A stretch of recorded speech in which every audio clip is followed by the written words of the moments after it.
Bueno, pues ahora ya os vuelvo a dar los buenos días de forma oficial. Bienvenidos a este nuevo ciclo que titulamos Ven al CEMAP, en el que alumnos de institutos de la provincia pues vienen al Centro Benedetti para encontrarse con escritores que han leído. Yo, en primer lugar, pues como ha comentado Beatriz Aracil, quiero dar las gracias a Nando López porque a pesar de todas las complicaciones logísticas, con huelga de maquinista por en medio, ha podido estar con nosotros hoy en Alicante. Es un lujo para el Centro Benedetti contar contigo. Ahora el profesor Guillermo Soler hará la presentación. En segundo lugar, a vosotros, a todos los estudiantes, que algunos han venido con traje de chaqueta para recibirte. Ves que elegantes. Me siento fatal por no haber traído qué yo. Elegantes con traje de chaqueta. Entonces, sobre todo porque no tendría sentido este tipo de ciclos si no tuviéramos jóvenes estudiantes que leen. Además, el IES Aigón es el mejor y es de San Vicente, me consta, de todo el pueblo. Entonces, es un lujo poder contar con vosotros. También agradecer a las profesoras de estos chavales, que los tenemos aquí delante, yo de forma especial a Sonsoles, porque apuestan porque la experiencia literaria salga de las aulas. Creo que es muy importante que no solamente se quede en el libro, en las lecturas. Entonces, chicos, tenéis un lujo de profesoras. Las de lengua siempre somos las mejores, pero en este caso tenéis un profesorado que os invita a que la experiencia literaria, os llevan a obras de teatro, salga de las aulas. Yo creo que eso es una experiencia muy importante. También agradecer, por supuesto, al Centro Benedetti, a Beatriz Aracil, al Departamento de Innovación y Formación Didáctica. Tenemos a su director, no sé por dónde, a José Rovira Collado, está por ahí, que también ha colaborado en este acto, y sobre todo también a mi compañero que os voy a presentar ahora. Ahí está el subdirector del departamento. Gracias por la colaboración del Departamento de Innovación y Formación. Y sobre todo, como os digo, pues quiero dar las gracias a mi compañero Guillermo Soler, que lo voy a presentar, por acompañarnos hoy. Guillermo Soler es doctor en Educación por la Universidad de Alicante, es catedrático de Educación Secundaria y profesor asociado del área de didáctica de la lengua y literatura, a la que pertenecemos parte de los que formamos este Centro Benedetti. Ejerce como docente en el IES Severo Ochoa y desarrolla su labor investigadora en torno a la pedagogía queer, la diversidad afectivo-sexual, de género en contextos educativos, así como la didáctica de la lectura, el cómic y el teatro. Es autor de numerosos artículos científicos, capítulos de libro y monografías, entre las que a mí me gustaría destacar Lecturas arcoíris para las clases de lengua, que es un trabajo de recomendada lectura que nos interesa estos temas, que defiende una educación inclusiva y crítica. Muchas gracias, Guillermo, por estar aquí con nosotros, y es un poco el que va a desarrollar la sesión. Ahora se iniciará un diálogo entre ambos y luego daremos los últimos 15 minutos paso a todos vosotros, os daremos voz, ya que vais todos tan arreglados, pues para que os levantéis, preguntéis y podéis pues, conocer la verdad a un escritor que habéis leído, que me consta que os gusta, y luego yo creo que se va a abrir también un poco para que muchos tenéis ejemplares del libro, pues que para que si da tiempo que os firme. Muchísimas gracias a todos y todos, y ya doy la palabra a mi compañero Guillermo. ¿Se me escucha? ¿Me acerco? Sí. Vale. Sí. Buenas, muy buenas. Bueno, muchas gracias por haber venido, muchas gracias a Nando y muchas gracias sobre todo a mis compañeras porque, bueno, porque viene Nando López a la universidad y aquí pues me invitan a participar y a estar con él, y para mí pues ha sido toda una satisfacción. Yo no soy, bueno, yo soy muy fan, pero yo no soy solo fan de Nando López, yo soy activista de Nando López. Entonces, en mis clases, en mi instituto, todos hemos leído y leemos a Nando López, y además hemos dado un paso más en la universidad y en el máster de secundaria. El alumnado que se forma para ser profesores en el futuro y profesoras también leen a Nando López. Es el único autor al que leemos por duplicado. Hicimos una selección y solo Nando repite. Por algo será, ¿no? Yo no... Vamos a ver. No voy a hablar más de mí, que lo que venimos es a hablar de Nando. Nando es, empezó siendo profesor de secundaria mientras empezaba ya a escribir. Digamos que se queda finalista del Premio Nadal con La Edad de la Ira, y ya es en La Edad de la Ira donde podemos ver el germen de lo que va a ser toda su literatura posterior. Yo, de alguna manera, lo estaba repasando y estaba repasando su obra y me fui un poco a la de la idea y dije, claro, es que esto está aquí, está todo ahí. Está todo ahí, ¿no? Y entonces es muy emocionante releer La Edad de la Ira y ver cómo ha evolucionado y cómo hay pues tantas cosas que ya estaban ahí. se dejó de ser profe para dedicarse de lleno a la literatura y ahí empezó a publicar y yo llegó un momento en que quiero decir, no sé si tengo todos los libros en la biblioteca, pero voy así, de memoria, pues libros que hemos leído en el instituto y seguimos leyendo es Multiverso Shakespeare, leemos Malditos 16, los nombres del sol, los nombres del fuego, los nombres del fuego, La Edad de la Ira en novela, La Edad de la Ira en versión teatral, en fin, bueno, El Reino de las Tres Lunas ahora lo leemos también en segundo de la ESO, en fin, que hay que leer a Nando, hay que leerlo en la escuela porque yo creo que es fundamental. Me consta además que ahora, ha trabajado también como guionista y en Antena 3 Media, especialmente sobre todo con la adaptación de La de la Ira, pero también en otros proyectos. Y si no engañan sus redes, si no engaña el ChatGPT, también acaba de empezar a trabajar en la Universidad Nebrija. Sí. Bien, sí. O sea, que no me han engañado. No te han engañado. Exacto, perfecto. Estamos aquí ahora porque vamos a leer, o porque habéis leído, y vamos a hablar sobre su obra, para mí yo creo que es su obra más madura, una obra muy completa, muy compleja, y fascinante. A mí lo que me pasa con Los Elegidos es que me duele al recordarla. Y cuando una novela, una lectura me duele, me mueve y me conmueve, me parece que es una gran obra. Y entonces, pues, más emocionante todavía estar aquí y poder comentarla con él. Me gustaría reflexionar un poco con el alumnado sobre que penséis que Nando y yo somos de una generación en la que ser gay todavía era un delito.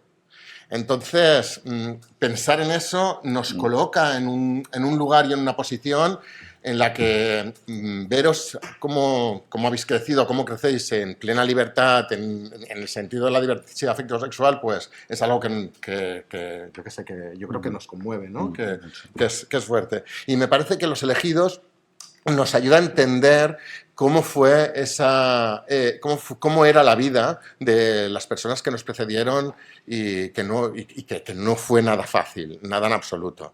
Entonces, lo primero que quiero es preguntarle a Nando un poco cómo fue la investigación, ¿no? Porque estamos hablando de una obra que está ambientada hace 60, 70 años y estoy seguro que hay un proceso de documentación histórica especialmente relacionada con el colectivo que me gustaría que fuera lo primero por lo que nos hablaras, si te parece bien. Me parece fenomenal. Bueno, lo primero, buenos días a todas, a todos. Yo estoy feliz. Muchas gracias por la presentación tan bonita. Guillermo, a Beatriz, José, Mónica, por todas las gestiones para que yo esté aquí, que de verdad que no es fácil. A vuestras profesoras por haberlo promovido y a vosotros y a vosotras por haber venido y además efectivamente tan elegantes, ¿no? O sea, yo la próxima vez revisaré mi vestuario antes de venir a un encuentro como este, pero más aparte es un gustazo, la verdad, poder venir a hablar de un libro como Los Elegidos, con gente tan joven.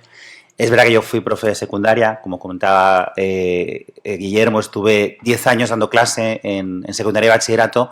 Hace 11 que no, porque precisamente ese libro, La Edad de la Ira, cambió mi vida y pues desde entonces me dedico solo a escribir porque soy un privilegiado que vive de la literatura, pero esos años marcaron profundamente quién soy, qué escribo, qué me interesa. Entonces, en estos encuentros sale un poco la vena esa del profe que echa de menos estar en el aula. Al sintagma nominal no lo echo tanto de menos, lo confieso, pero lo que es el día a día en el aula sí, ¿no? Entonces, como que viste, especialmente feliz y me encanta que podamos hablar de algo como esto, ¿no? La primera pregunta sobre la documentación, pues es que Los Elegidos nace de una deuda pendiente, ¿no? Yo había hablado mucho en mis libros y veo que en esa mesa hay unos cuantos de mis títulos. En todos mis libros, todos, infantiles, juveniles, adultos, todos siempre tienen protagonistas o al menos personajes muy importantes del colectivo LGTBIQ+, siempre. Esto desde el principio. A veces me han preguntado, ¿pero esto es por una política inclusiva? No, es porque forma parte de mi vida. Es decir, yo soy parte del colectivo. Creo que cuando escribes empiezas a escribir de aquello que vives y conoces y de aquello que te preocupa y te interesa. Y lo que ocurrió es que me di cuenta de que me faltaban muchas historias que hablaran de lo que yo sentía, de lo que yo había vivido, de lo que yo estaba viviendo. Entonces, esa diversidad que hay en mis textos es una diversidad que nace de la absoluta honestidad y sinceridad. Es que yo quiero escribir de lo que me pasa y de lo que me ha pasado, ¿no? Y había escrito mucho sobre las violencias que todavía vivimos, que todavía sufrimos. Y digo todavía, hoy venía bastante afectado y lo puse ayer en mis redes sociales, porque no sé si habéis visto la terrible noticia de un árbitro alemán que tras declararse, ¿no?, a su chico y pedirle matrimonio en un partido, fue salvajemente agredido en su propia casa. Lo buscaron en su casa y le dieron una paliza, ¿no? Y ayer se hicieron públicas las imágenes de esa paliza, ¿no? Esto ha pasado en 2026, ¿no?, en Alemania. Quiere decir que estamos en un momento donde estamos recordando todo lo que queda por luchar y lo frágiles que son los derechos conquistados, ¿no? Yo digo lo que Guillermo, yo también siento mucha emoción cuando veo a gente de vuestra generación ser visible, ser libre y vivir como le da la gana. Y el otro día, yo qué sé, estaba en el teatro y tenía delante de mí 2 chicas de vuestra edad dándose la mano y dándose algún beso.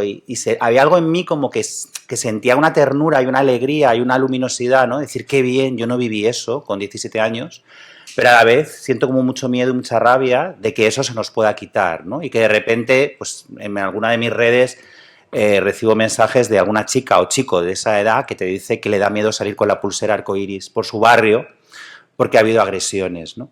Entonces, de ahí, aunque parezca mentira, es como nace la idea de ir hacia atrás. Al ver cómo están creciendo estos discursos de odio, yo decidí que una de las maneras de combatir ya la estaba haciendo, que era contar lo que pasa ahora en muchos de mis libros, pero nunca había hecho, o por lo menos no de una manera tan clara, el ir hacia atrás. Es decir, vale, a lo mejor también lo que nos está fallando es que no sabemos de dónde venimos. A lo mejor es que pensamos que siempre ha sido posible ser, que siempre hemos tenido la libertad de ser. A lo mejor es que nos han contado que existían horrores como Tefía, ¿no?, como un campo de concentración con barracones específicos para personas homosexuales. Y de repente me di cuenta que tenía como una deuda con todas las personas que han luchado antes para que hoy tengamos esos derechos, ¿no? Es decir, yo pensaba, claro, yo tengo la libertad de hablar de estos temas, de escribir de estos temas, porque mucha gente antes que yo ha peleado por ellos. Pero creo que eso no lo he contado, ¿no? Y a partir de ahí surge esa voluntad de, vale, pues vamos a investigar. Lo que pasa es que en la vida, por lo menos en la mía, en lo literario, muchas veces las cosas confluyen. Y a la vez que yo estaba sintiendo esto, empecé a recibir mensajes de gente mayor que había vivido situaciones en esos años 50, 60, que me escribía a través de mi página web para decirme que había leído alguno de mis libros y que por qué no hablaba de esos temas, ¿no? Entonces, de repente, me vi como con 2 o 3 correos en esa línea y pensé, pues es que hay que hacerlo, ¿no? Entonces, a partir de ahí lo que hice fue buscar testimonios. Empecé a tirar de ese hilo y empecé a buscar gente que hubiera vivido en esa época. Evidentemente, claro, también otro problema que tenía con los elegidos es que mucha de esa gente ya no está. Y también había una especie de sensación de literatura contrarreloj. Es decir, es que como no contemos esto ahora, no vamos a poder contarlo. Es que estamos perdiendo los testimonios.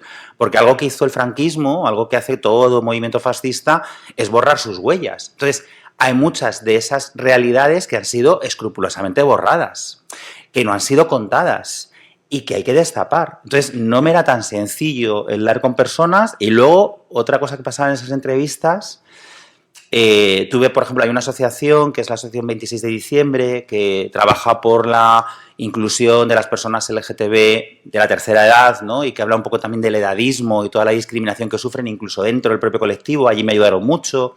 Luego yo, por suerte, ya tenía muchos y muchas lectoras, con lo cual ya tenía mucha ayuda, ¿no?, mucha gente que me podía contar cosas. Y luego una documentación bibliográfica, ¿no?, de biblioteca, de irte a buscar documentos, de irte a buscar textos, de irme a Fuerteventura a ver qué era aquello de Tefía, ¿no? Y en la propia isla no sabían lo que era Tefía. Cuando la primera vez que fui a visitarlo, ¿no?, pedí a un taxista que me llevara y él me decía, ¿pero qué quieres ver, el molino? Y yo decía, bueno, si el molino hay que verlo, pues lo veo también, pero yo no quiero ver un molino. Yo he venido porque aquí había un terrible campo de concentración. Cuando llegamos a ese campo de concentración, él se sorprendió porque él, que era de allí de toda la vida, en esos barracones donde humillaban a los presos, bueno, habéis leído esos capítulos tan duros de la novela, esos barracones en los años 80 se usaron como lugares de campamento juvenil. Entonces, él había estado allí durmiendo de acampada, demuestra hasta qué punto desconocemos nuestra memoria histórica y no respetamos la memoria histórica, ¿no? Él no tenía conciencia de que había estado durmiendo en un lugar donde se habían torturado a tantas personas, ¿no? Entonces, bueno, hubo una investigación como muy compleja, también porque los testimonios que iba consiguiendo no eran tan fáciles. O sea, hay gente que ha vivido toda su existencia desde el miedo y el horror, a veces no le resulta tan fácil hablar. Encontraba mucha gente con la que tenía ganas de colaborar, pero a la que era muy complicado decir en voz alta el horror que habían vivido. ¿no? Y luego también pues pude hablar con descendientes, con sobrinos, sobrinas, bueno, y con todo tipo de personas. Para mí creo que lo más bonito de Los Elegidos fueron como 5 años de trabajo, lo que fue la documentación. Fue muy complicado documentar y luego pensar cómo escribirla. O sea, el problema con Los Elegidos era que tenía una enorme documentación y una enorme sensación de responsabilidad. No es igual cuando escribes algo porque te apetece, ¿no? Que nace de ti, que cuando escribes algo donde tanta gente se te ha abierto y te ha contado cosas tan importantes. Entonces, yo tenía como mucha presión de cómo contarlo bien. Esto siempre te pasa como escritor, ¿no? Como escritora, y seguro que hay gente que escribe y lo vive, ¿no? Cuando escribes una historia, tú quieres contarla bien. Pero es que aquí no era mi historia, era la historia de muchas personas. Y eso me paralizó bastante. Es más, luego si queréis os cuento, pero es una novela escrita 3 veces, hasta que di con la tercera forma. Pero la escribí 3 veces. Existen 3 versiones de Los Elegidos muy distintas entre sí, ¿no? Y fue un proceso complicado, pero a la vez muy bonito y muy hermoso, ¿no? De inspiración de vidas que, bueno, en las que me veía reflejado. Yo no paraba de pensar que sin esas personas y sin esas vidas, pues las nuestras no serían como son, ¿no? Entonces también es una novela muy de agradecimiento. Yo creo que se nota un poco en el tono de la novela, que sé que es dura, y luego si queréis hablamos de ello y me podéis criticar por el final y desahogaros por el final, que sé que hay mucha gente que es algo que quiere hacer, suele pasar con mis finales, pero también creo que se nota que hay mucho agradecimiento a esa generación, a esas vidas y alguna cosa personal que luego espero que salga en la conversación. Yo quería preguntarte por el final, la siguiente pregunta. ¿Cuándo y cómo decides que vas a hacer ese final? ¿Es resultado de entrevista? Háblanos de eso. A ver, el final fue dolorosísimo. ¡Ostras! Fue dolorosísimo. Pero le di muchas vueltas, ¿no? Ahora yo no sé si sabéis, y si no os lo cuento porque creo que puede ser curioso, ¿no? Y también os puede abrir vías de escritura o de creación dentro de lo que es la novela histórica, ¿vale? O la novela, porque esto sería novela histórica, que es algo que yo había hecho teatro histórico, es decir, yo sí había escrito. Pues tengo una obra que es de mis favoritas, que se llama Inventando a Lope, que habla de las autoras barrocas, habla de una historia de amor entre 2 autoras del 17, 2 mujeres que en el 17 se atrevieron a defender el amor entre iguales, es decir, el amor homosexual. Había que ser muy valiente para ser escritora en el 17 y no te digo ya para defender el amor homosexual, ¿no? Que eran Ana Caro y María de Zayas. O sea, yo es que había hecho incursiones en lo histórico, pero desde la novela, no desde el teatro, perdón, no desde la novela. Y en este caso me tenía que plantear si quería estar en una de las 2 corrientes que tenemos ahora mismo. Una es más realista, ¿no? Y otra es una corriente que se llama algo así como justicia, hace una especie de justicia reparativa o restaurativa, que yo tengo muchas dudas con ello, que consiste en, y seguro que habéis visto alguna serie así o alguna peli así, es contar la historia desde un ángulo de cómo podía haber sido si hubiera sido distinto, ¿no? Pues, por ejemplo, desde una cosa muy trivial, yo no sé que hay gente que siga los Bridgerton, ¿vale? En los Bridgerton, el hecho de utilizar, ¿no?, en el casting que haya personas racializadas en entornos sociales donde no lo estaban en la época, es una manera, ¿no?, de restaurar esa historia racista, que por desgracia sigue siéndolo hasta ahora. Pero en ese caso, como es una fantasía romántica, ¿no?, la serie y las novelas en las que se basa apuestan por imaginar una sociedad igualitaria que nunca fue, ¿vale? En mi caso con este libro, mi problema era, y me sigue pasando, hace poco tuve un encuentro con público adulto muy bonito sobre esta novela, eran unas 100 personas, de las 100 personas creo que el 99%, o sea, lo mismo, una de todas las que estaban allí, era la única que había escuchado hablar de Tefía, el resto no sabía nada de lo que se contaba en la novela. Entonces sigue siendo un tema del que se ha hablado muy poco. Me parecía que sacar una novela como esta, que además ha publicado Destino, que es una editorial grande, que iba a llegar a mucha gente, que por suerte nos ha ido muy bien y se ha reeditado varias veces, que me parecía muy irresponsable darle un final amable porque creía que eso podía ayudar a falsear la historia, ¿no? Porque sabéis que muchas veces cuando vemos una película o leemos un libro hay mucha gente que te cuenta, no, esto fue así porque lo vi en una película. Y es, bueno, lo he visto en una película. Quiero decir, La Sirenita también fue una película y con todo mi cariño no existió, ¿sabes? O sí, pero bueno, desde otra manera, ¿no? Desde otro ángulo. Pero sí que me preocupaba el contarlo de una manera idealizada. Y me parecía, y ahí lo sufrí, porque yo quería salvar a mis personajes, pero me parecía que el dar un final más luminoso, más amable, era una falta de respeto al dolor real que había detrás de las historias que yo había recogido. O sea, me parecía traicionar el corazón de lo que me había llegado, porque lo que me había llegado era durísimo. Hay una escena de la novela que parece menor, pero que a mí me rompe cada vez que pienso en ella y me costó mucho escribirla, y está muy al principio, que nace de uno de esos testimonios, y es un momento en el que Santos sube con un chico a su casa, y como está en su casa y está en un espacio privado, no sé si recordáis que se siente raro, y es como se está con un hombre en horizontal, ¿no? ¿Cómo voy a la cama? Porque él está acostumbrado a la verticalidad.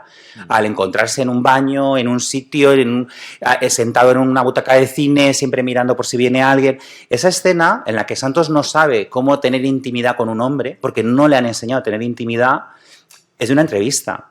Y me la dijo textualmente uno de los señores que entrevisté, es que yo no sabía estar en horizontal, me dijo. Me parece una frase brutal, porque dices, claro, es que él nunca ha estado con esa tranquilidad, ¿no? De estar con alguien. Estaba desde el miedo solo, ¿no? Entonces, todo eso me pesaba mucho cuando escribía. Y cuando llegué a ese desenlace pensé, si estoy hablando de este horror, tengo que contar cómo fue ese horror.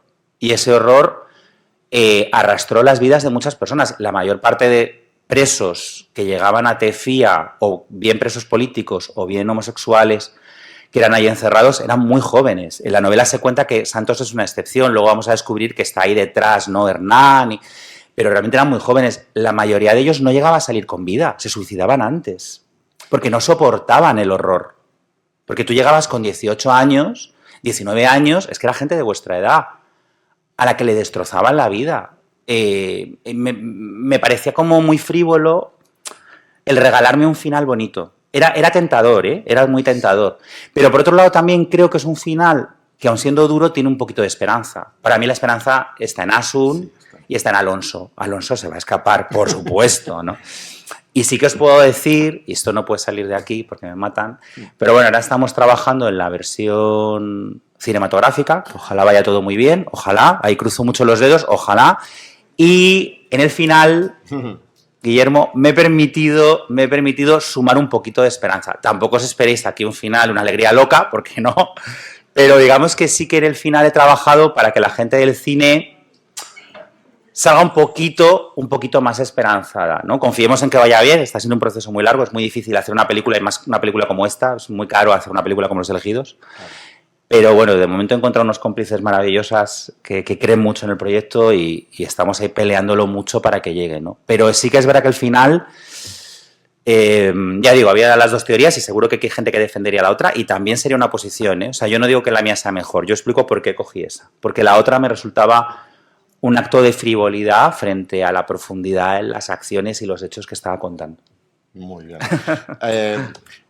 El teatro, o sea, quiero decir, el teatro como resistencia, sí. El teatro como instrumento contra el fascismo, el teatro como espacio para salvarnos.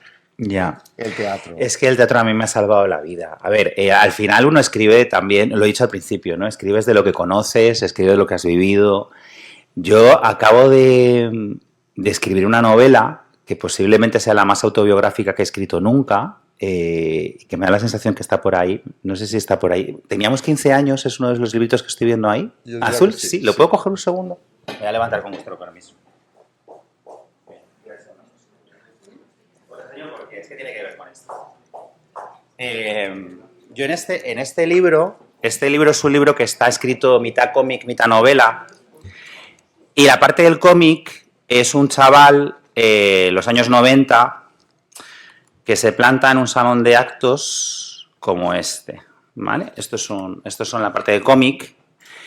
Y la parte de novela está contada en la actualidad. Ese chaval ahora es profesor. Bueno, ese chaval, ese cómic, en realidad es completamente autobiográfico.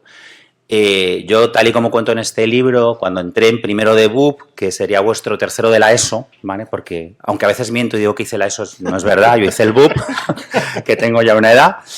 Yo en primero de BUP me tocó sufrir una situación terrible de bullying durante todo el curso, bullying homofóbico, por supuesto, y yo no era capaz de denunciarlo ni de decirlo porque yo no le había contado a nadie mi orientación, porque yo ni siquiera tenía clara mi orientación. Yo intuía que era gay, vamos, pistas tenía unas cuantas, pero no estaba dispuesto a admitirlo, no quería admitirlo. Nuestra generación creció sin referentes, no teníamos referentes, no tenía dónde verme y dónde mirarme, y estaba completamente perdido, desorientado y desanimado. Y llegué a un lugar muy oscuro de salud mental, ¿no? Tú mencionabas antes Malditos 16, yo he hablado mucho en mis libros de la autolesión, el suicidio, He hablado mucho de eso porque yo estuve muy cerca en ese tiempo, ¿no? Y porque estoy muy sensibilizado con el dolor que sufre la adolescencia y cómo creo que vivimos en una sociedad que no nos da los recursos que se necesitan para solventar esos temas, ¿no?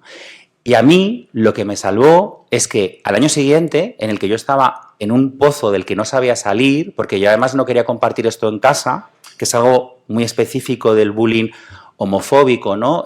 Otros tipos de bullying se comparten con la familia, el homofóbico muchas veces no, porque tienes mucho miedo a que eso supone visibilizarte.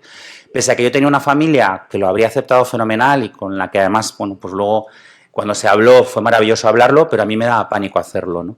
¿Qué me salvó? A mí me salvó una asignatura optativa a la que me apunté por huir del grupo de bullies, porque sabía que si me apuntaba a esa asignatura, y es el primer capítulo de esta novela, yo fui corriendo a secretaría a pedir que me cambiaran de optativa, porque me di cuenta que si me cambiaban de clase y pensé que aquello me podía salvar, y me apunté a la que más miedo me daba de todas, que era teatro. Yo era muy tímido y sigo siendo muy tímido, pero con tal de no encontrarme con ese grupo de gente, lo que fuera.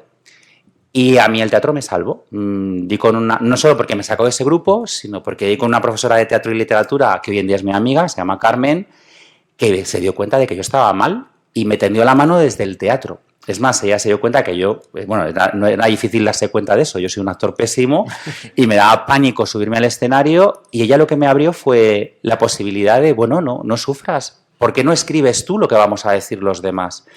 Yo hoy soy dramaturgo, he estrenado en un montón de países, este verano tenía un estreno precioso en el Festival de Mérida, en ese teatro, que es una auténtica maravilla. Yo cada vez que estreno, sea un sitio pequeño o un sitio grande, siempre pienso en esa profesora, en ese salón de actos y en cómo a mí el teatro me salvó. ¿Hasta qué punto me salvó? El hecho de que el teatro, y por eso os contaba todo esto, ¿no? El hecho de que el teatro esté en Los Elegidos tiene que ver con eso. El teatro fue un lugar de protesta y de lucha durante el franquismo.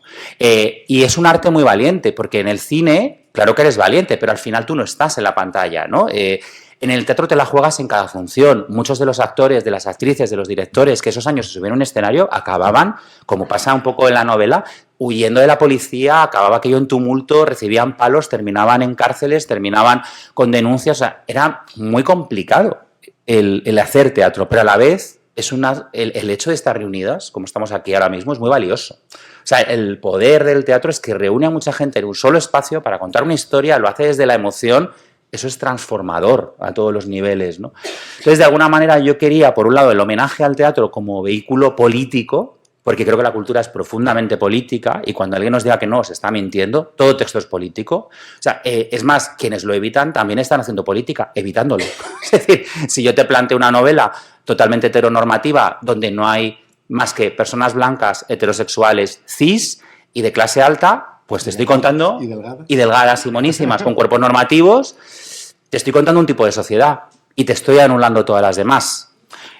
Todo es político, toda decisión cultural es política, porque es un acto que va a tener una influencia y un impacto social. En este caso me apetecía hablar del impacto teatral y luego contar mi propia historia. Esa tribu, ¿no?, que encuentra su lugar en ese grupo de teatro, en el fondo es el Nando de 15 años que encontró su voz en ese grupo de teatro. Yo no sé, lo he pensado muchas veces, yo no sé si hoy estaría aquí sin el teatro. Y aquí sigo, ¿no? Entonces, de alguna manera, el homenaje también a la cultura, el libro está lleno de libros. Habéis visto que hay mucho amor a la cultura, pero porque yo creo que la cultura es algo que nos salva, ¿no? No estamos haciendo un encuentro en un espacio tan bonito como una biblioteca. Es que hay pocos lugares tan refugio como una biblioteca, como una sala de teatro, como una sala de conciertos, como un museo, esos lugares donde vivimos a pesar de que a veces no quieran que vivamos en ellos, ¿no? Te iba a preguntar y me la has puesto a huevo, así que quiero saber, porque claro, Nando en los últimos, no solamente Teníamos 15 años, sino en las obras anteriores, en las últimas obras, ha compaginado la narrativa con el cómic, sí. Ha trabajado con Nicolás Castell y sí. Con Alfonso Casas. Sí. Y me gustaría saber un poco cómo ha sido esto de introducirte en el mundo del cómic, cómo ha sido ese trabajo. Pues como un niño, Guillermo, porque yo, a ver, en el fondo tengo un lugar ahora. Hay algo bonito de lo que me está pasando en mi vida y es que puedo elegir proyectos, ¿no? Hay una etapa de la vida en la que tú peleas por publicar. Tú decías, por ejemplo, La Edad de la Ira. Pues La Edad de la Ira fue finalista al Nadal que es lo que me hizo que se publicara, ¿no? Pero fue finalista al Nadal porque nadie la quería. Nadie la quería. Además, todo el mundo me decía lo mismo. La Edad de la Ira, si la leéis o si veis la serie, habla de la violencia homófoba que vive un chaval de 16 años por parte de su propia familia. Está basada en una historia real, una historia de un alumno mío. Yo la cambié completamente para que no se pareciera en nada, pero está escrita desde el dolor de un profe que no sabe cómo ayudar a un alumno porque se da de bruces con un sistema en el que todo eran trabas y que está viendo una violencia inmediata que está viviendo ese chico, ¿no? Que en la novela se llama Marcos. Ese libro todo el mundo me decía, y no hablamos de hace tanto tiempo, La Edad de la Ira se publicó hace 15 años, no lo quería ninguna editorial grande, porque todo el mundo me decía, es que esto tiene que ir a una editorial gay, ¿no? Ni siquiera LGTB, gay. Es que esto no es comercial, esto no lo podemos publicar, esto no interesa al público general. Y como yo soy muy cabezota, yo tenía claro que o lo publicaba en una editorial grande o no lo publicaba, porque no me negaba al gueto, me negaba al... siempre nos hacen pequeños, ¿no? Es como la literatura femenina, se utiliza esa etiqueta para hacer menor la literatura de las autoras. Nunca vais a ir a hablar de literatura masculina, pero en cuanto una autora tiene éxito, literatura femenina. En mi caso es literatura LGTB. O sea, nunca tenemos la etiqueta grande, porque es como, si te pongo la etiqueta pequeña, te saco del canon, ¿no? Bueno, pues yo la presenté al premio por si acaso ocurría, y bueno, pues ocurrió. Y gracias a eso se publicó en Espasa, editorial grande, y desde entonces vino lo demás, ¿no? Ahora estoy en una etapa totalmente distinta, que es que puedo elegir lo que hago, con quién lo hago, cómo lo hago, y entonces me permito experimentar con cosas que amo. Yo soy un gran lector de cómic, me encanta la novela gráfica, y estaba deseando colaborar con alguien para hacer novela gráfica. ¿Cómo surge en lo de Alfonso Casas y lo de Nicolás Castel? Pues surge por dos proyectos, porque claro, yo lo que necesitaba, cuando tú escribes, lo que necesitas es que lo que escribas fluya de manera que la forma y el fondo tengan conexión, ¿no? Y no quería que fuera, digamos, un pegote, ¿no? La parte gráfica, es decir, no quería que fuera algo que simplemente usaba por capricho, sino que naciera del propio libro. En el caso de Alfonso Casas, que son esos libros de colores que tenéis ahí, que es una trilogía que se llama Algo más que sexo, en Algo más que sexo son 3 hermanas, 2 chicas y un chico, que cuentan sus experiencias sexuales y cada uno de ellos, bueno, y amorosas, ¿no? Todo un poco lo que van viviendo y cada uno de ellos tiene un lenguaje propio. Una de ellas es instagramer y comparte en Instagram los libros que va leyendo, otra tiene un podcast y comparte sus reflexiones y otro dibuja. Y entonces me pareció bonito ver los dibujos de este chico y ahí hablamos con Alfonso, al que yo sigo hace mucho tiempo y que nos encanta a quienes lo conocemos, y Alfonso hacía los dibujos de Fran, de uno de los personajes, ¿no? Esa experiencia fue tan bonita y me gustó tanto el colaborar con otra persona que teníamos 15 años. Teníamos 15 años... Es que teníamos 15 años, nació una cosa muy especial. Yo no iba a escribir este libro, ¿vale? Yo iba a escribir otro. Yo tenía un contrato con Lo que leo, esto es así, con la empresa, con la editorial, Lo que leo es de Santillana. Yo he firmado un contrato, que es lo que... Mi vida funciona así, ¿no? Si os dedicáis a escribir en algún momento, vais a ver que hay un momento de tu vida, si todo va bien, donde tú firmas un contrato de una novela, pero sin saber muy bien qué novela es, porque es antes de escribirla, ¿no? Yo tenía que entregar una novela. No habíamos hablado de algo tipo thriller, tipo no sé qué, lo que fuera. Y yo estaba en la Feria del Libro de Madrid firmando ejemplares, precisamente de Los Elegidos, y en la cola de firmas reconocí una mirada de un tipo de mi edad, mucho peor conservado, tengo que decir, pero de mi edad, cuyo nombre no recordaba, pero la mirada sí, porque era uno de esos acosadores de los que os he hablado antes. Este hombre, que ahora es padre, venía a pedir perdón por aquellos años, porque ahora su hijo estaba viviendo lo que ellos me hicieron a mí. Yo salí de ese encuentro absolutamente removido. No os puedo contar que fuera un encuentro bonito, o sea, me encantaría que esto continuara a modo de fábula y os dijera que hubo una conversación emotiva. Para nada, yo lo viví como una agresión nueva, porque de repente en un espacio seguro para mí, que es una feria del libro, que son unas firmas, que estás hablando con gente que te ha leído, tuve que enfrentarme a uno de mis mayores demonios de la adolescencia sin estar preparado, sin previo aviso, sin saber que eso iba a ocurrir. Yo firmé, no sé ni lo que escribí en ese libro y me fui completamente rayado, atormentado a casa porque todo se me despertó de la peor manera posible, ¿no?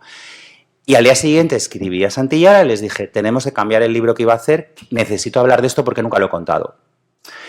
Y de repente me di cuenta, y ahí viene lo de la ilustración, de que necesitaba, para meterme en algo tan privado como contar esa adolescencia, necesitaba otro lenguaje, necesitaba el dibujo. Porque eso iba a ayudar a dos cosas. Uno, a que un público lector de vuestra edad entre en los 90 sin grandes descripciones. Para quienes vivimos los 90 sabemos que hay algunas diferencias. Creo que pocas, pero alguna hay. Yo creo que la novela gráfica te ayuda, es como una película, ¿no? Entras directamente en la época. Y luego porque en el fondo, como yo estaba contando algo que viví hace bastantes años, no dejo de estar inventándolo. O sea, todo recuerdo es una invención. Todo lo que queremos recordar es un invento, porque al final tú te lo has contado tantas veces que has cambiado 1000 detalles, ¿no? Todos los recuerdos tienen una parte de mentira. Y me parecía hermoso que el personaje dibujara esos años, igual que yo los iba a dibujar, y se mintiera a sí mismo, ¿no? Y cómo la distancia que hay entre lo que tú recuerdas y lo que tú has vivido. Hay un momento de esta novela, para mí muy tierno, en el que la que es su mejor amiga le dice, es que en tu cómic me has dibujado guapísima, yo nunca he sido así. Y él le dice, ¿cómo que no? Para mí siempre fuiste la chica más guapa del mundo. Y creo que es verdad. Tú recuerdas a ciertas personas como la persona más guapa del mundo, porque lo eran o lo son por lo que son en tu vida, ¿no? Y eso con el dibujo llegaba a un lugar muy especial. Entonces, este libro, digamos que es un pequeño lujo que me he permitido, ¿no? O sea, yo estoy ahora en un momento bonito creativo que puedo asumir ese tipo de proyectos y luego doy con cómplices como Nicolás, que es un dibujante maravilloso. Y es curioso, Nicolás había vivido, él es más joven que yo, y él había vivido bullying por el hecho de ser argentino. Él se vino con 14 años a Granada y él era el argentino, ¿no? Siempre era argentino. Y como que le daba mucho helado por el voseo, por su forma de hablar. Era una España mucho menos inclusiva, mucho menos diversa cuando él llega aquí. Y de alguna manera fue bonito encontrarnos dos generaciones, dos realidades y decir que entendíamos cómo a él le había salvado el dibujo, a mí el teatro, pero cómo al final el arte tenía que ver con esa manera de rescatarnos, ¿no? Bueno, y llega 2025 y nos encontramos con otra cosa nueva. La historia de la literatura española contada por Nando. Sí, pues esto es el proyecto, yo creo uno de los proyectos más divertidos y más locos que me han propuesto nunca. Es una se llama Pequeña Historia de la Literatura Española, y sí, es contar la historia de manera divertida, de manera cercana. Ahí he podido sacar mi lado de profe, que estaba deseando también compartir, y es, pues eso, hablar un poco de todos nuestros clásicos y clásicas, desde la Edad Media hasta ahora, de una manera lo más amena posible, también con un ilustrador maravilloso, que es Luis Doyague. Y una cosa que me ha parecido bonita en ese libro es que he podido hablar de muchas clásicas olvidadas o que no aparecen en los libros y que deberían, y de muchas historias LGTB que tampoco aparecen en esos libros, ¿no? Hay, pues en relación con los elegidos, no sé si recordáis que hay un momento en el que Reme habla de las libreras, ¿no? Las libreras era el término que se usaba en esos años para hablar de las lesbianas. Se llamaban libreras a sí mismas y muchas veces se decían, tú también eres librera, ¿no? Y era sí.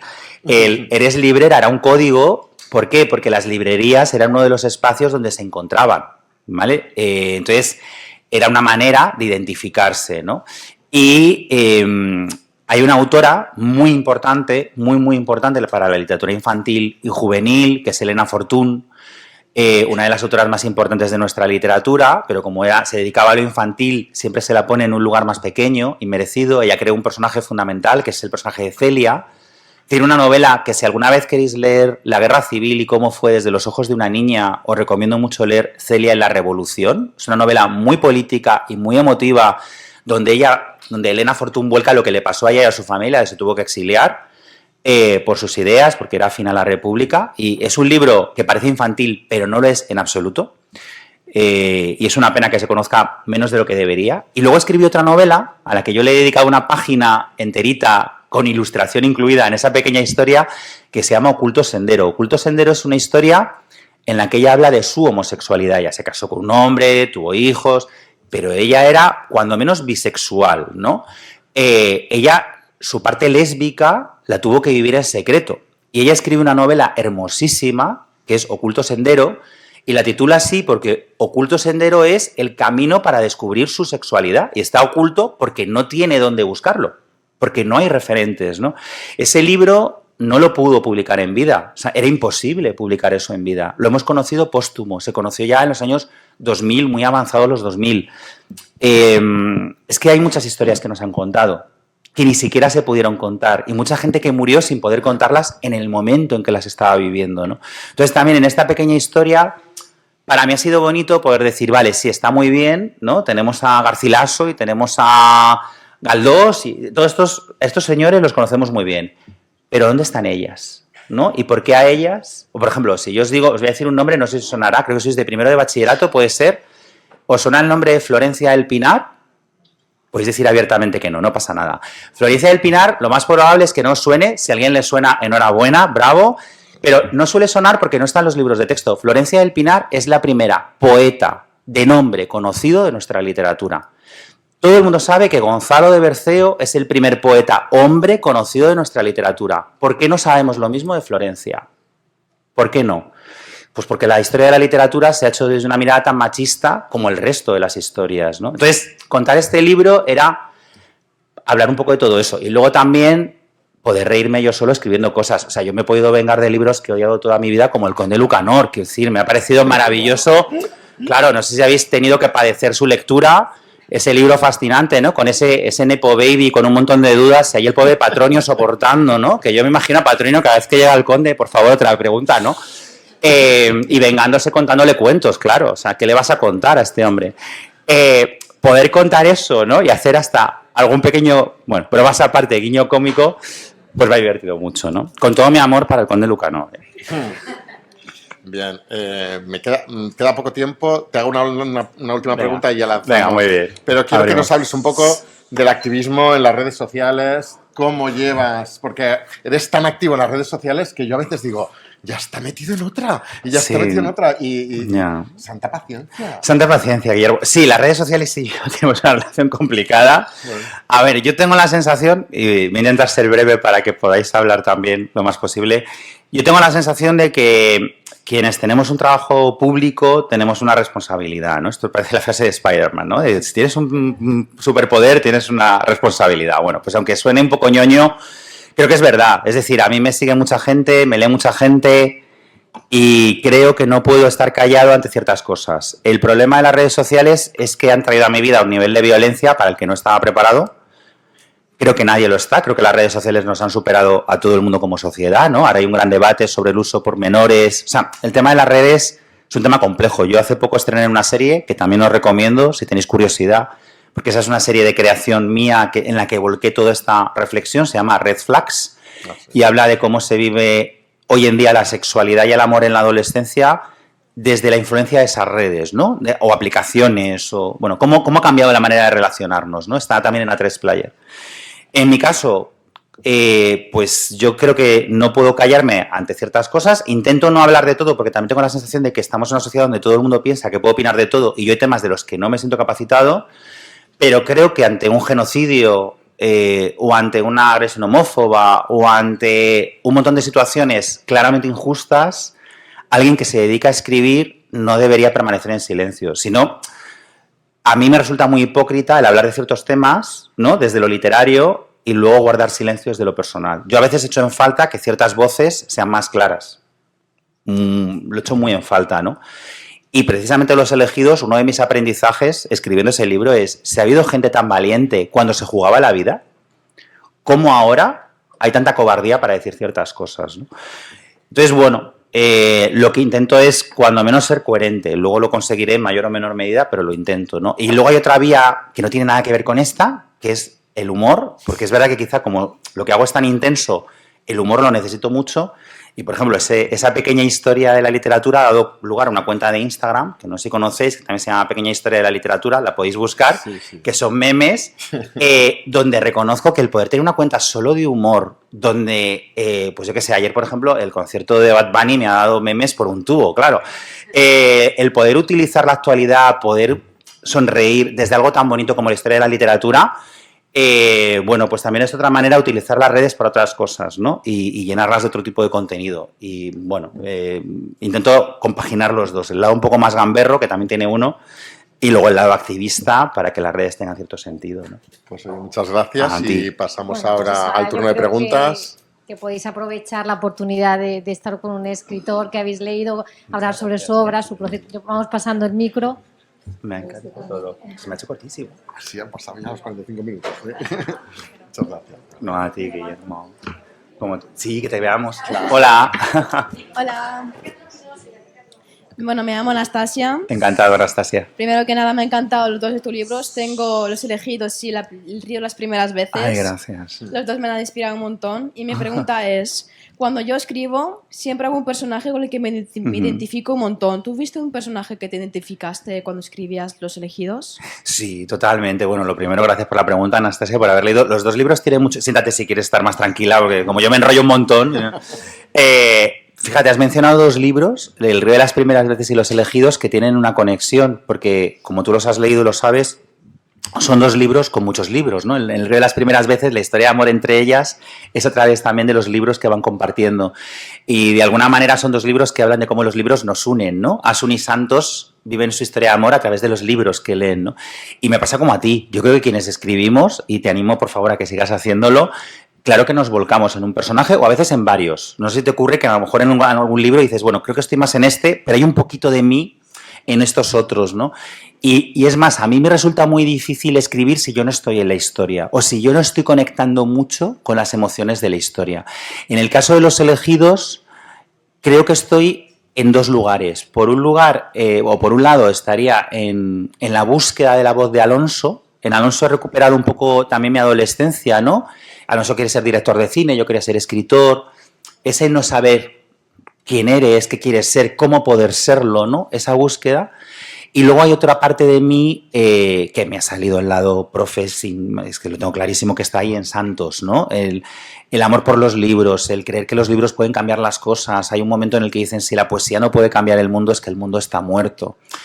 Eso es algo que yo sigo pensando, ¿no? Cuando vivamos en una sociedad donde no nos conmueva un poema, donde no nos conmueva una música, estaremos en una sociedad muerta, una sociedad deshumanizada. Entonces, hay algo en Santos, o la necesidad de Santos de hacer tribu, de crear grupo, de proteger.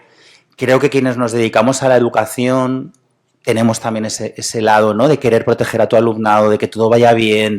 Hay algo en la forma de ser de Santos que creo que tiene que ver conmigo y con un pequeño guiño, un homenaje a quienes se dedican a todo este tipo de labores, ¿no? O sea, que estoy un poquito en los dos.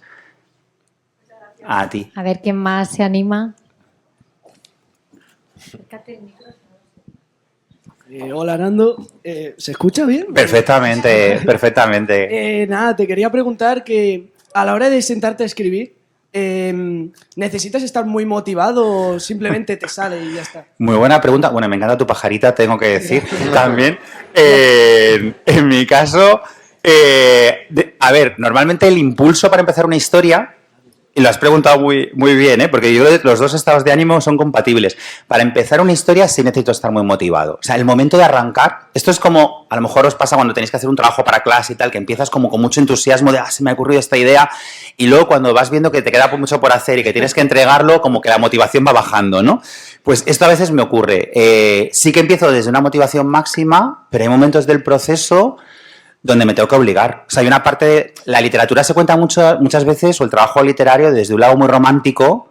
Yo os aseguro que cuando esta mañana ha sonado el despertador a las 6 de la mañana para estar aquí, mi lado romántico no existía. O sea, yo he pensado, si yo me dedico a escribir para ser bohemio, que lo contaba antes yo, porque estoy madrugando tanto. O sea, quiero decir que luego hay mucha obligación. O sea, que la vida del escritor a veces la contamos desde un lugar que no es real. Yo tengo unas fechas de entrega muy claras. Yo no puedo faltarme o saltarme esas fechas de entrega, ¿no? Y ahí, Anastasia, para quienes escribiste, tenedlo en cuenta. O sea, al final tú tienes que compaginar tu pasión con que no dejas de tener unas obligaciones contractuales, laborales, etcétera. Y es verdad que hay días más complicados. Y luego también hay una cosa en la literatura, por lo menos a mí me pasa, que yo necesito escribir muchas horas y ponerme una disciplina, porque hay días que todo lo que escribes, todo va a la basura. Esos días son muy frustrantes. Hay días que lo que escribes es malo y no te sirve. Entonces, yo no puedo decir, voy a tardar 2 meses en este libro, 3 meses, porque luego no es real. Es que a lo mejor de esos 3 meses, pues 2 semanas estoy viajando, otra estoy de promoción de un proyecto anterior, otra semana estoy desconcentrado porque precisamente entre viajes y promoción lo que escribo, aquello no casa y no cuadra. O sea, quiero decir que al final yo necesito también muchas horas de escritura porque sé que muchas de esas horas luego no llegan al libro.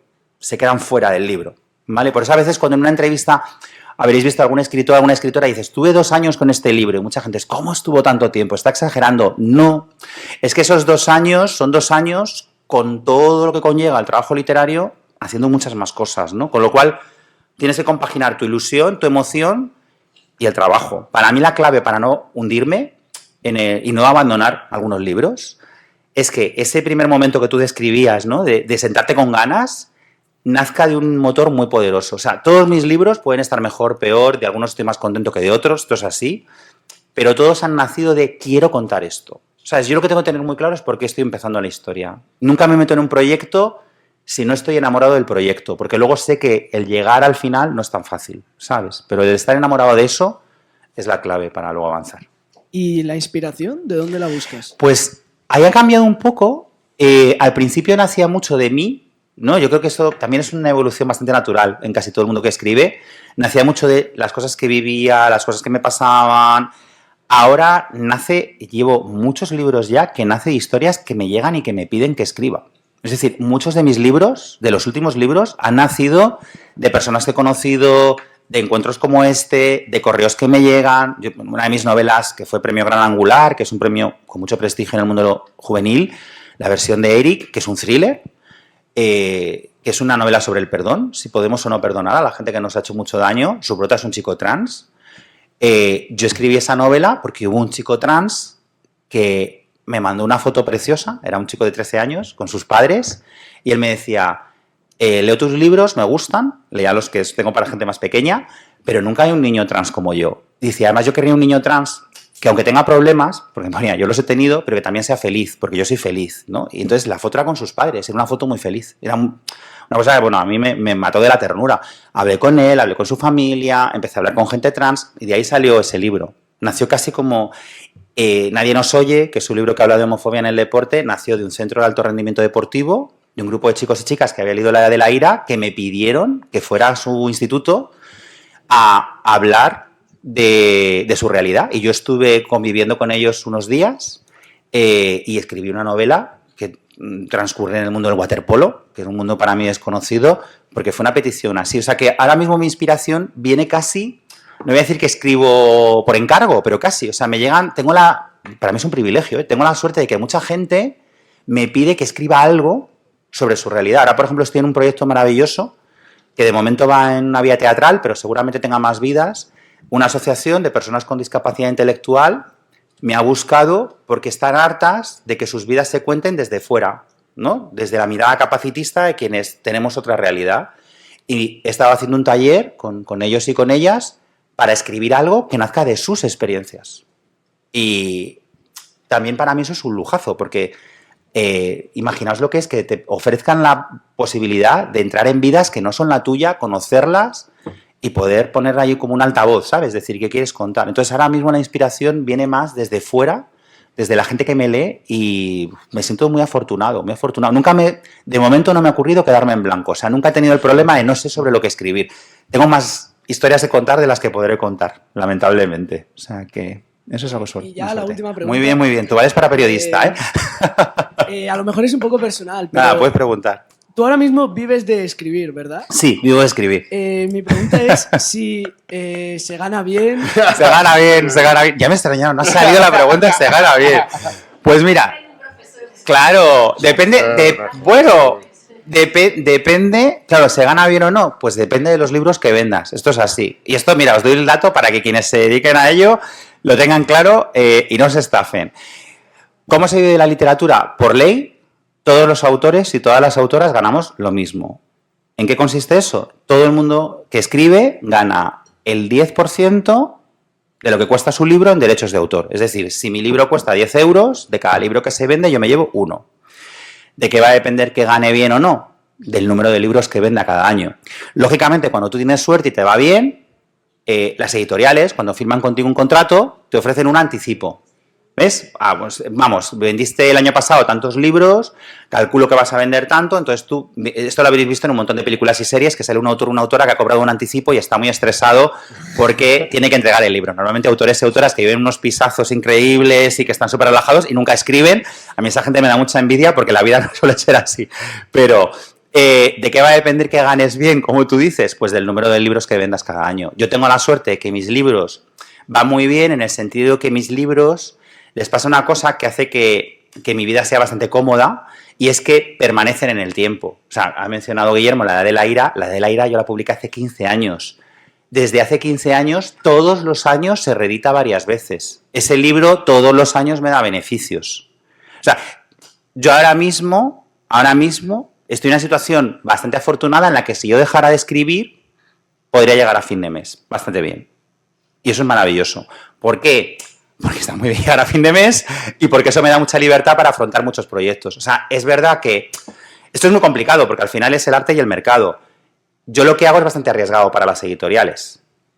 Yo he tenido que demostrar que eso era comercial. Por eso a mí no me quería publicar nadie al principio. Una vez que lo demuestras, te permiten publicar cosas que a otros no. Pero es verdad que yo tengo cierta lucha contra cierta censura que he tenido que superar. ¿Por qué? Porque es que hagas esto no es tan comercial. O sea, publicar una trilogía para jóvenes que se llame Algo más que sexo, eso dio mucho que hablar en la editorial. Eso lo publicó SM. En SM era, ¿cómo vas a poner sexo en la cubierta? Hay muchos institutos donde esto no se va a leer, no se van a atrever.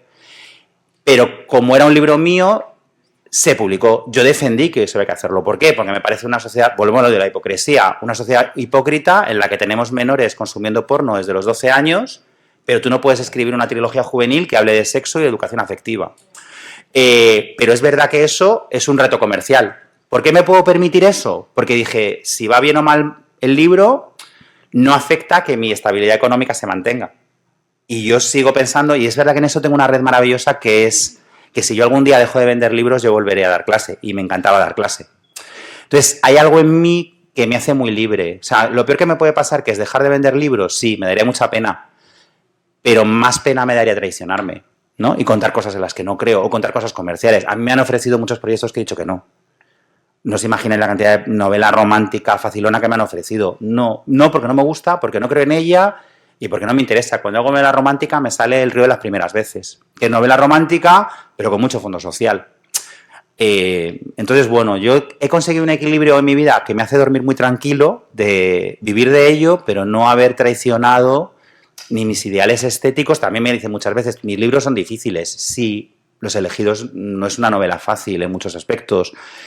Casi todos mis libros tienen muchos niveles, muchos juegos de estructura, Ya, es que es lo que me gusta. Y gracias a eso pues vivo bien. Ya las cuentas, claro, el número de ejemplares vendidos tampoco lo vamos a decir, no hace falta entrar en detalle, pero que puedes estar tranquilo que vivo muy bien. Y agradezco la empatía. Bueno, y si podrías dar algún consejo para alguien que quisiera dedicarse a la escritura. Le tenemos que haber puesto un sitio aquí al lado. Pues mira, el único consejo es que cuando quien se dedica a la escritura, y de verdad que me parece súper importante esto, que no se venga abajo por los noes que va a recibir. El no forma parte del proceso creativo y va a recibir noes de editoriales, de agentes, de premios, pero si te rindes con el no, vas a dejar de poder compartir esa voz. Y creo que es muy importante no rendirse con el no y entender que el hecho de que te lean una persona o 1 millón es una diferencia numérica, no de calidad. Hay grandes libros que no se han publicado en su momento, hay grandes libros que pasan desapercibidos, hay libros que son un horror y que son un éxito de ventas. El número no indica calidad. Y creo que el hecho de escribir es algo que no deberíamos dejar de hacer. O sea, si tú sientes la necesidad de escribir, sigue escribiendo. Y yo necesité que eso me lo dijeran en un momento. A mí me lo dijo una escritora maravillosa que ya no está con nosotros. En un momento en el que yo estuve a punto de tirar la toalla y posiblemente sin esa conversación con ella, ella era jurado de un premio en el que yo quedé finalista otra vez. Yo soy eterno finalista. He sido finalista de casi todo. Y ella era jurado, ella era Rosa Regás. Y yo fui a hablar con ella llorando, porque estaba como agobiado, yo tenía 21, 22 años y estaba convencido de que ya no iba a llegar porque yo ya era muy mayor. Y ella tuvo una conversación muy bonita conmigo y me escribió una dedicatoria preciosa y ella lo que me vino a decir es: si tienes la pulsión de escribir es porque eres escritor. Ella, que había leído el libro, porque era jurado, me dijo: yo he visto en esa novela un escritor, sigue. Y mira, aquí estamos, ¿no? Entonces creo que es muy importante no rendirse al no, sobre todo. ¿Más preguntas? Qué bien que haya tantas manos. Normalmente siempre hay un momento de silencio enorme, Qué bien. Hola. Hola. Me llamo Ana y he leído Los elegidos. Y mi pregunta sobre ese libro es si Claro. alguna vez sentiste miedo cuando lo estabas escribiendo o cuando ya lo tenías escrito sobre qué podía pensar la gente que tenías a tu alrededor y las críticas y el impacto que iba a tener. Pues mira, miedo no, pero sí que, buena pregunta, Ana. No tuve miedo, pero sí sabía que iba a ser un libro que iba a traer a mi vida cosas buenas y cosas regulares. Ya lo había vivido con otros, o sea, a mí la edad de la ira me complicó mucho la vida, a muchos niveles. Eso da para otra pregunta. Y con Los elegidos sabía que podía pasar. ¿Por qué? Porque estamos en un momento en el que también hay gente que está negando que eso ocurriera. Y sí que hubo críticas muy malintencionadas que no eran contra el libro, sino que eran contra la ideología del libro, ¿no? Era como, es un libro donde solo aparece la censura, donde solo aparece ese lado negativo, y era ya, es que es un libro centrado en esos años. Estoy hablando de esa realidad. Estoy contando cómo fue ese intento de revolución en ese 56, en esa universidad que intenta ponerse en pie, que no lo consigue. Estoy contando desde un lado, claro que sí. No pienso contar desde el otro, porque además yo creo claramente en ese posicionamiento. Es decir, yo no quería hacer algo equidistante, ¿no? El ponerte ahí, sabes que efectivamente, como tú has dicho, va a hacer que una parte de la crítica te aniquile y que otra te ignore, ¿no? Y luego, por otro lado, que era un libro que, bueno, tocaba muchas fibras, que incluso para ciertos sectores más progresistas se cuenta la propia novela. Dentro de ese sector progresista, el tema LGTB tampoco existía. Es decir, el propio Cernuda, cuando se suma al bando republicano, las milicias le dicen que no quieren maricones como él. Y a Cernuda lo destroza eso. Es decir, la homofobia como el machismo es transversal. Está en todas partes. Entonces, entraba en un tema muy incómodo. Porque la lucha, hay un momento donde Santos lo dice, nuestra lucha ni está ni se la espera, es decir, todavía no está ocurriendo, y va a tardar mucho en ocurrir, lo decía Guillermo. En España, cuando llega la amnistía, ¿no?, con el franquismo, cuando por fin muere el dictador y llega una amnistía para los presos políticos, los únicos que no fueron amnistiados fueron los presos homosexuales. No hubo una amnistía para aquellos que estaban por lo que era entonces la ley de peligrosidad social. Hasta el 85... era posible detener a una persona homosexual por escándalo público, por el mero hecho de besarte en la calle. Yo llegué a entrevistar gente que en los 80, yo nací en el 77, no hagáis restas, ¿vale? Pero bueno, son unos cuantos años. Yo hablé con gente que cuando yo era un niño de 4 o 5 años, y ellos tenían 18, 19 o 20, habían sido humillados por la policía. Uno de ellos me contó cómo en la casa de campo, estando, porque aún así, aunque supuestamente hubiera libertad, no era una libertad real. Él estaba con otro chico besándose en la casa de campo, que era uno de los lugares de cruising, de encuentro de la época, y lo sigue siendo en parte. Unos policías pasaron por allí, los vieron, los desnudaron a los dos, ataron a cada uno de ellos a un árbol y los dejaron atados toda la noche. Y esto me lo contaba un señor que lo había vivido en el año 83, creo. Quiero decir que es algo que está muy reciente, que por eso también, un poco al hilo de la primera pregunta, ¿no? Para mí era muy importante contarlo, pero es verdad que sigue siendo un tema en el que todavía queda tanto por hacer, que yo sabía que me iba a enfrentar a ciertas situaciones complicadas, y las he tenido. He tenido algún encuentro en algún club de lectura intenso, porque esta herida sigue estando ahí. Lo que pasa es que para mí era muy importante hacerlo, ¿sabes? También tenía la necesidad de hacerlo. No podía no escribir este libro. Entonces, estoy tan convencido de lo que he escrito, está tan documentado, está tan estudiado, y luego hay algo que me emociona tanto en él. O sea, yo cuando descubrí, porque esto lo descubrí escribiéndolo, yo no lo sabía, cuando yo descubro que la primera revuelta universitaria surge en unas jornadas de poesía, y surge con Gerardo Diego, generación del 27, leyendo unos poemas, y que alguien se levanta, ¿no?, para defender a Lorca, y yo sentí tal emoción al descubrir todo eso, que escribir desde ahí era maravilloso. Es que lo que me pasaba con Los elegidos es que había cosas que decía, si es que no tengo nada que inventar, si es que la novela está viniendo a mí de una realidad más hermosa de la que yo pueda crear, a pesar del dolor. Porque había algo para mí muy hermoso en esa gente, es que insisto, pensad en gente de vuestra edad, porque tenían vuestra edad, que se levanta y que dice, no queremos fascismo, no queremos una dictadura, yo quiero ser como soy, yo voy a salir a la calle, yo me voy a jugar la vida, yo me voy a sumar a este grupo de teatro, A mí había algo ahí que me conectaba tanto con esta historia que me daba igual lo que viniera después. Y me han traído cosas muy bonitas, como este encuentro, y también cosas más complicadas. Pero es verdad que mis libros todos es que nunca he cogido el camino fácil, ¿no? Eso es verdad. Entonces, bueno, ya tengo también un poquito como de armadura, ¿no? Ya sabes, vas como preparado a... Y las críticas cada vez las llevo mejor en el sentido de que sé de dónde vienen. O sea, no existe la crítica objetiva y yo en eso me quedo siempre con la opinión de la gente que lee los libros y entiendo que hay gente que le gustan y gente que no, y es igual de valioso, pero no hago caso ni a las críticas muy buenas ni a las muy malas. Todo es una cuestión de opinión, ¿no? A muchos niveles. A ti. Sí, claro. Buenas, yo soy Marcos.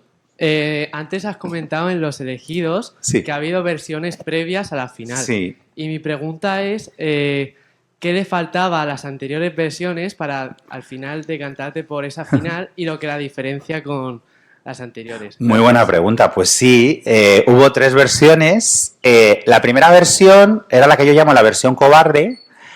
¿Por qué? Porque como yo nunca había hecho novela histórica, lo que hice en la primera versión fue escribir una historia mitad en presente y mitad en pasado, donde se mezclaba lo que habéis leído, ¿vale? Con, no sé si era, no recuerdo ahora mismo, pero imagina que fuera una nieta de Asun, ¿vale? Que contaba parte de la historia. Entonces, ¿qué pasaba con ese libro? Que cuando lo terminé me di cuenta de que la parte del presente no me interesaba ni a mí. O sea, es que era un rollo, porque tú lo único que querías era que esa señora se callara y volver al pasado. Pero había sido mi manera de entrar en un género en el que no había entrado, ¿sabes? Como que entré con más seguridad. Entonces, bueno, pues esa fue directa a la papelera de reciclaje. Bueno, lo tengo guardado como el archivo, ¿no? Como documento, pero no sabía que ese libro no funcionaba. La segunda vez lo hice ya solo en pasado y es la versión documental. Es decir, ahí lo que hice es una novela que sí me gusta mucho, esa sí estuve a punto de publicarla, pero profundamente ensayística. Habéis visto que en vuestro libro aparecen fragmentos de manifiestos, ¿no? Hay muchos documentos, hay muchos textos. Imaginaos eso a lo bestia. Es decir, todo el libro construido desde artículos de prensa, fragmentos de cartas, fragmentos de diarios. Era una novela que a mí me gustaba mucho, pero yo lo hablé con mi agente, y que además es una de mis íntimas amigas ya, que es que me aconseja y me dijo, este libro me parece muy interesante, pero vamos a vender 5, porque es muy difícil. Y es verdad, era muy difícil. Y había algo, lo que os decía al principio, en mí, tiene que ver con lo del final. Yo quería que este libro llegara a mucha gente. Porque si llego a 5 que ya tienen interés en el tema, no estoy cambiando nada. Si yo lo hubiera publicado así, ese libro jamás lo habríais leído en clase. ¿Vale? Porque yo habría dudado hasta de ponerlo en 5º de carrera, en filología. Porque era de esos libros herméticos que te requieren entrar mucho en él. O sea, era un libro que era muy árido. Había muy poca emoción. Y entonces ahí tuve que plantearme, y ese fue un gran dilema, y hay también otro consejo, ¿no? Que decíais antes, a quien escriba, preguntaos qué queréis que pase con vuestras historias. ¿Quiero llegar a mucha gente, a poca gente? ¿Estoy escribiendo para mí? Yo otros libros los he volcado de una manera más egoísta. Este libro para mí era importante que llegara a mucha gente. Era importante que llegara, era importante que emocionara. Creo mucho en la emoción para transformar. Creo que si algo te ha emocionado, a lo mejor yo tengo una mirada muy homófoba sobre la realidad. No creo que un libro me quite la homofobia. Desde luego no me la va a quitar si el libro me dice, no seas homófobo. Esto no sirve para nada. O sea, no creo en el moralismo, no creo en la moraleja, no creo en eso. Ahora sí creo que si yo me emociono con una historia, a lo mejor algo me planteo. O sea, el libro que os digo de Nadie nos oye, que habla de esa homofobia en el deporte, yo estaba en entornos escolares, 3º de la ESO, 4º de la ESO, en alguna charla con gente abiertamente homófoba, que además lo decía al principio de la charla, a la que leer este libro le ha ayudado a entender el dolor que causa un comentario homófobo. O sea, que yo te diga, no digas maricón a alguien, a lo mejor te da lo mismo. Si a través de la ficción entiendes por qué el decirlo puede destrozar la vida de una persona, es diferente, ¿no? Entonces, en este libro necesitaba la emoción, con lo cual esa segunda parte, esa segunda versión, no cumplía mi objetivo. Y me fui a la tercera y dije, vale, pues ahora tengo que ser valiente, no protegerme ni con la documentación ni con el presente. Tengo que ir a la historia. Y entonces busqué el corazón de mi historia, que son Asun y Santos. O sea, la clave de Los Elegidos, para mí, es que habla de que hay formas de amor para las que no tenemos ni siquiera adjetivos. O sea, en el fondo lo que plantea Los Elegidos es que tenemos muchas etiquetas y en el colectivo no sé cuántas letras más vamos a sumar, que están todas muy bien, pero es verdad que a mí la parte que más me gusta de las siglas es el más o el plus, porque en el fondo creo que todo el mundo entraría ahí. O sea, yo creo muy poco en las definiciones. Y me gustaba la idea de contar una historia de amor de un hombre y una mujer, un hombre gay, una mujer heterosexual, que se aman con locura y que se quieren muchísimo. Y creo que ese tipo de amor lo tenemos en nuestras vidas. Yo tengo amigas con las que tengo una intimidad para la que la palabra amistad se me queda muy corta, ¿no? Y me parece muy hermoso hablar de eso. Y en una de las entrevistas que para mí fue preciosa fue con una señora que me contó que ella era viuda 2 veces. Ella era lesbiana, se había casado con un hombre gay para, como Asun y Santos, protegerse. Él tenía su novio y él tenía su novia, ¿vale?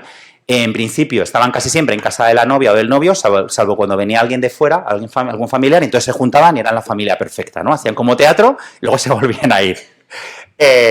Y ella dice que era viuda 2 veces porque ella había amado profundamente a ese hombre con el que nunca había tenido sexo y a esa mujer con la que sí. A los 2 habían fallecido, ¿no? Y eso me pareció hermosísimo, porque yo no quería contar en esta historia una historia de te estoy engañando, es más, Asun sabe perfectamente con quién se está casando. Pero Asun decide, Asun quiere huir de la miseria, quiere sumarse a la lucha. Santos necesita a una mujer que lo ayude en ese camino. Se aportan, se enriquecen, se quieren, se respetan, se cuidan. Y cuando me di cuenta que el corazón era algo que a mí me emocionaba, y volvemos a eso que os decía, ¿no? De escribir desde lo que te toca, ahí ya dije, ahora ya tengo la novela, ahora ya sé lo que quiero contar. Y ahí fue la tercera vez y última que escribí el libro, ¿no? Pero sí que existieron esos 3 proyectos porque, insisto, para mí era un libro importante y no quería hacerlo de cualquier manera, ¿no? No con todos, por suerte, no con todos es así, porque si no, no habría publicado más que este y 2 más. Pero en este caso era importante, ¿no? Bueno, yo creo que nos da tiempo, porque sé que quieren luego hacerse fotos, nos da tiempo un par de preguntas más y luego pues nos hacemos fotos, pueden firmar. Lo que venga, queráis. El fondo sur, que no, venga, vamos, me voy a ir para allá, que están ahí. Lo que queráis, por favor. A ver.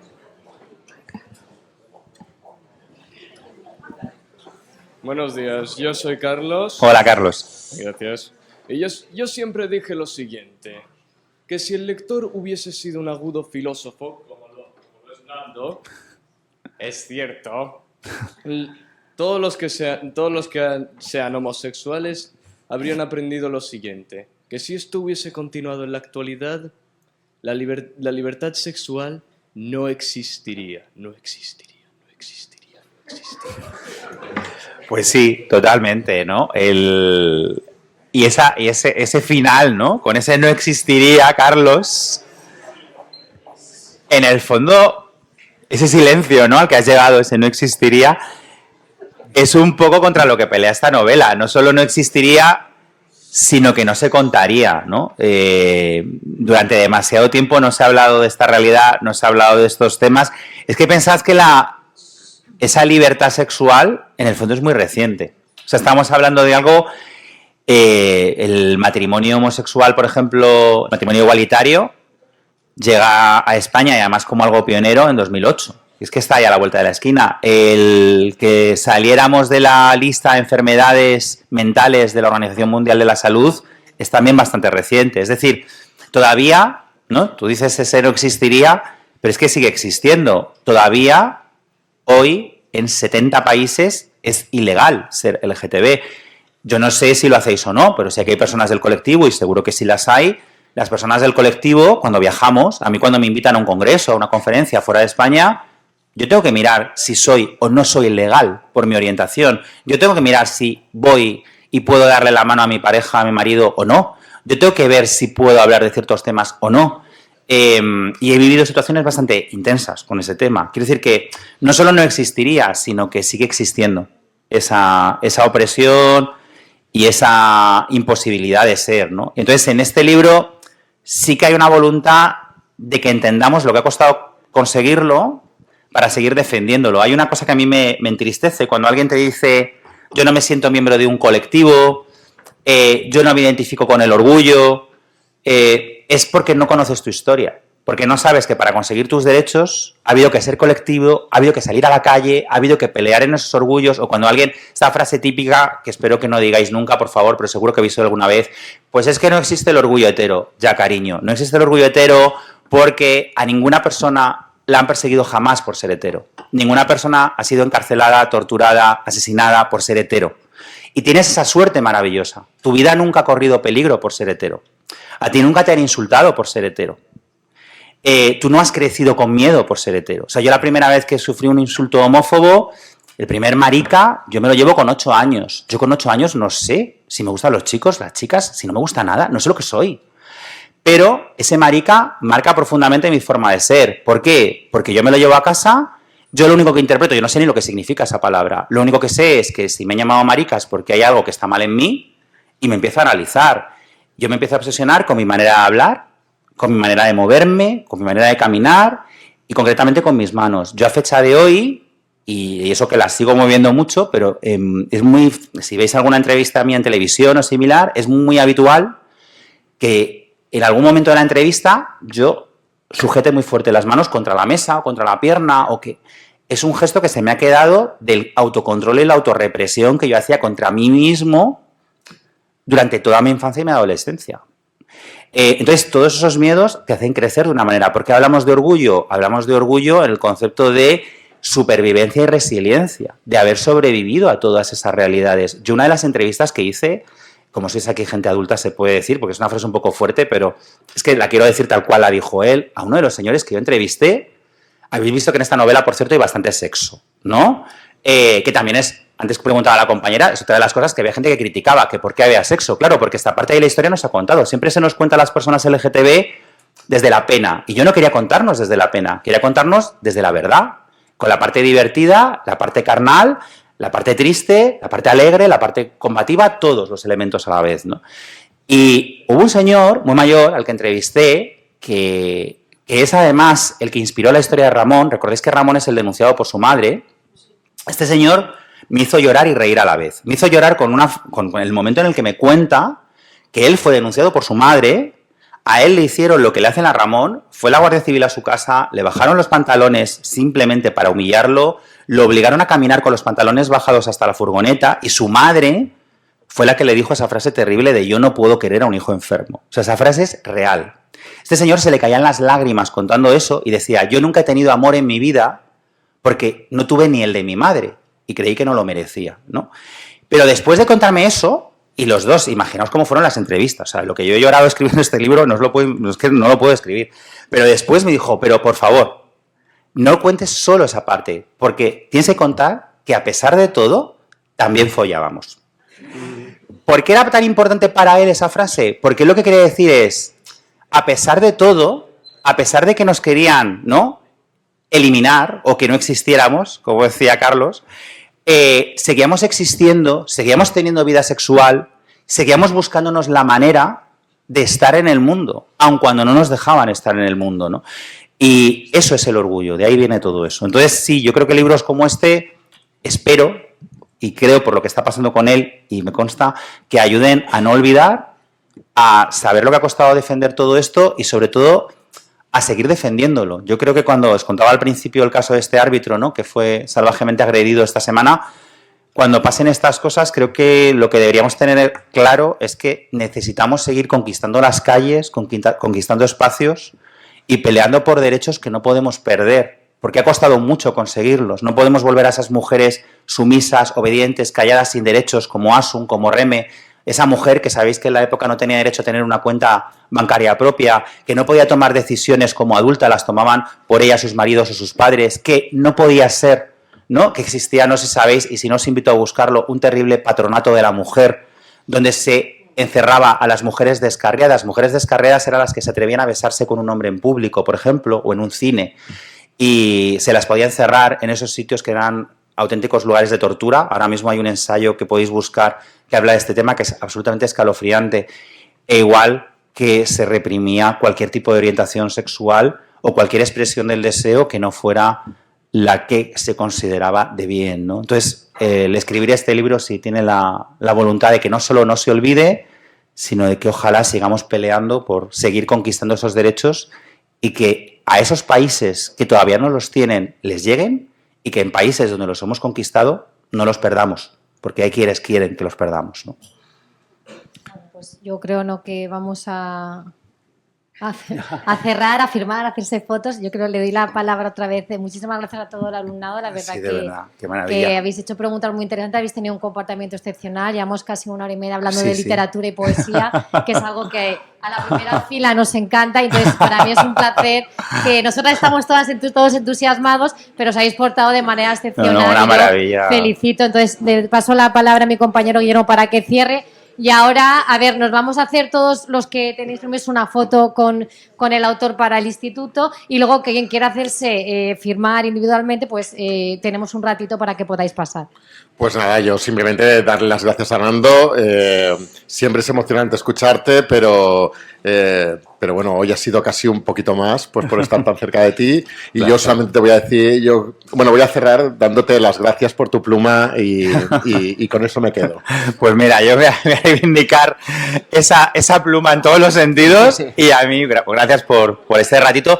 Y sí que una cosa muy breve, pero me voy a sumar a la felicitación que os ha hecho Mónica y sí que decir que a mí, que venía, quizá porque están siendo unos meses turbulentos, ¿no? A muchos niveles, tener encuentros como este, con personas como las que estáis aquí, pues a mí me da un poquito más de esperanza en la literatura y en el futuro. Así que muchas gracias de corazón.